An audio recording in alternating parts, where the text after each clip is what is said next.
మనిషి మీద దాడి జరుగుతా ఉందని పోలీసులకు చెప్తే ఎమ్మెల్యే లాంటోడు ఫోన్ చేసి చెప్పినా కూడా దిక్కు దివాణం లేని పరిస్థితిలో ఈరోజు రాష్ట్రంలో ప్రజలు ఉన్నారు. ఎమ్మెల్యే కాదు, ఎవడు ఫోన్ చేసినా సిఐ అనేవాడు ఎస్ఐ అనేవాడు పోవాల్సిన ధర్మం. అది ఎస్ఐ డ్యూటీ, సిఐ డ్యూటీ. ఎవడైనా కూడా నా ప్రాణం పోతా ఉంది, నా ఇంటి మీద దాడి జరుగుతూ ఉంది అని చెప్పి తనకు ఏదైనా సమాచారం అందితే వెంటనే అక్కడికి వెళ్ళి కాపాడాల్సిన ధర్మం ఎస్ఐ మీద సిఐ మీద ఉంది. అట్లాంటిది ఎమ్మెల్యే చెప్తే కూడా పోలా, ఎమ్మెల్యే చెప్తే కూడా పోకపోతే ఆ తర్వాత మళ్ళా 8:08కి అంటే మళ్ళా దాదాపుగా అరగంట తర్వాత 7:45కు తాను గిరి ఫోన్ చేసినాడు మొదటిసారి ఎమ్మెల్యేకి. మళ్ళీ 8:08కి మళ్ళీ గిరి ఎమ్మెల్యేకి ఫోన్ చేసినాడు.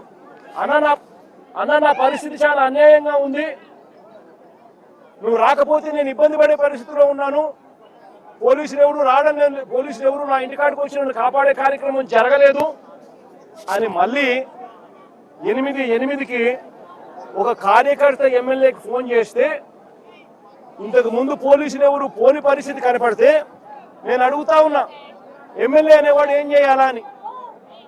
ఎమ్మెల్యే అనేవాడు పోవాల్సిన ధర్మం కనీసం ఎమ్మెల్యే మీదకి లేదా అని అడుగుతా ఉన్నా. ఎమ్మెల్యే అనే మనిషికి మనసు మానవత్వం ఉంటుందా లేదా అని అడుగుతా ఉన్నా. మనసు మానవత్వం ఉంది కాబట్టి పోలీసులకు చెప్పినా పోలీసులు స్పందించకపోతే ఎమ్మెల్యే మానవత్వం చూపించాడు, ఒక మనిషిగా తను రియాక్ట్ అయ్యాడు.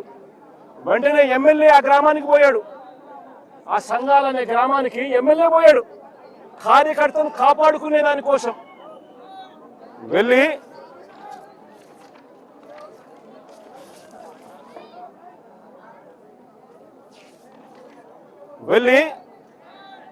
ఆ ఎమ్మెల్యే కార్యకర్తను కాపాడుకునే దానికోసం ఆ సంఘాల గ్రామానికి వెళ్ళడం అన్నది ఒక నేరమంట. అది మొదటి కేసు, ఎమ్మెల్యే మీద పెట్టిన కేసు. చూడండి ఒకసారి, ప్రజాస్వామ్యంలో అక్రమ కేసులు ఏ మాదిరిగా పెడతా ఉన్నారు అనంటే ఈ చంద్రబాబు నాయుడు గారి వెన్నుపోటు పాలనలో, కుట్రల పాలనలో ఏ రకంగా ప్రజలు హింసించబడతా ఉన్నారు అనంటే అక్రమ కేసుకు నిదర్శనం ఇది. ఎమ్మెల్యే మీద పెట్టిన మొదటి కేసు ఇది. ఎమ్మెల్యే అక్కడికి వెళ్ళిన తర్వాత ఆ ఎమ్మెల్యే ఆ సంఘాల గ్రామంలో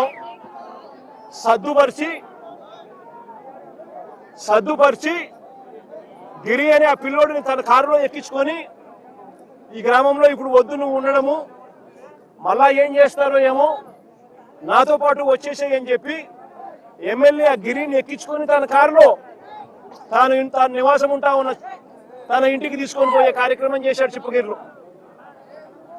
ఆ గిరిని ఎక్కించుకొని ఎమ్మెల్యే మళ్ళీ తిరిగి ప్రయాణం అవుతా ఉండగా దారిలో నేమకల్లు అనే గ్రామం, దారిలో మరో గ్రామం నేమకల్లు అనే గ్రామం.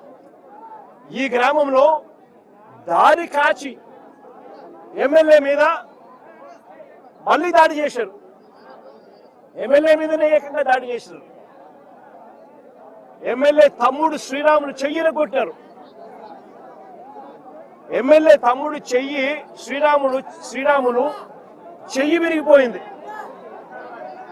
విరిగిపోవడమే కాకుండా ఇంకా అన్యాయమైన పని ఏం చేశారో తెలుసా? ఇంకా అన్యాయమైన పని ఏమిటంటే ఈ నేరాన్ని కప్పిపుచ్చుకునే దానికోసం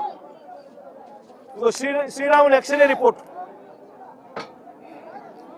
ఎమ్మెల్యే తమ్ముడు చెయ్యి విరిగిన ఎక్స్రే రిపోర్టు, ఎమ్మెల్యే మీద దాడి చేసి నేమకల్లు గ్రామంలో తిరిగి వస్తా ఉండగా దారిలో ఉన్న నేమకల్లు అనే గ్రామంలో ఎమ్మెల్యే మీద దాడి చేసి ఎమ్మెల్యే తమ్ముడిని చెయ్యి కొట్టిన రిపోర్ట్ ఇది.